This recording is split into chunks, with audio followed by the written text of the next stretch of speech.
Расте бројот на пациенти со хронично заболување на бубреците во Штип. Од летото наваму, стапката на раст на заболени изнесува 10%. Во моментот имаме околу 40 пациенти што се на дијализа.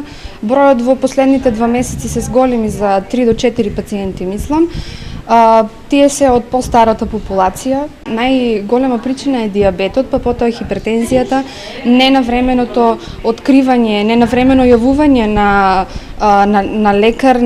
Откако се диагностицира хронично заболување на бубрезите, пациентите најчесто се ставаат под посебен режим на исхрана. Советите највеќе се пред се во исхраната кај нив, кај исхраната не внесување на солена исхрана, не внесување на зголемен број на зголемен внес на течности. Значи не сме кај нив, тоа мора да биде редуцирано.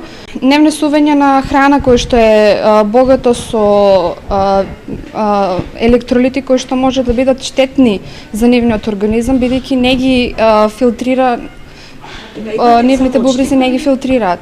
Хроничната бубрежна болест представува трајно оштетување на бубрезите, кое што со текот на времето може да се влоши. Често пати може да напредува и да предизвика бубрежна инсуфициенција, која е крајна фаза на болеста. Третманот е обично дијализа или трансплантација. Најчесто настанува поради оштетени крвни садови во бубрезите, при што тие не можат да ја извршуваат својата основна функција – прочистување на крвта.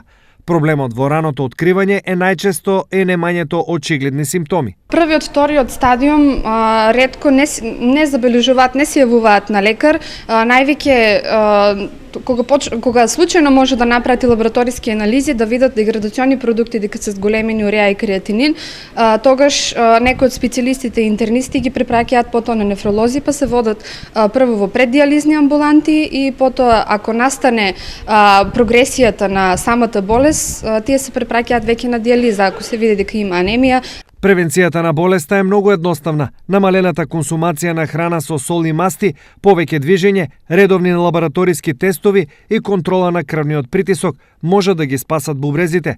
Сепак, бројките покажуваат дека граѓаните многу ретко се грижат за здравјето, се додека здравјето не им стане единствена грижа.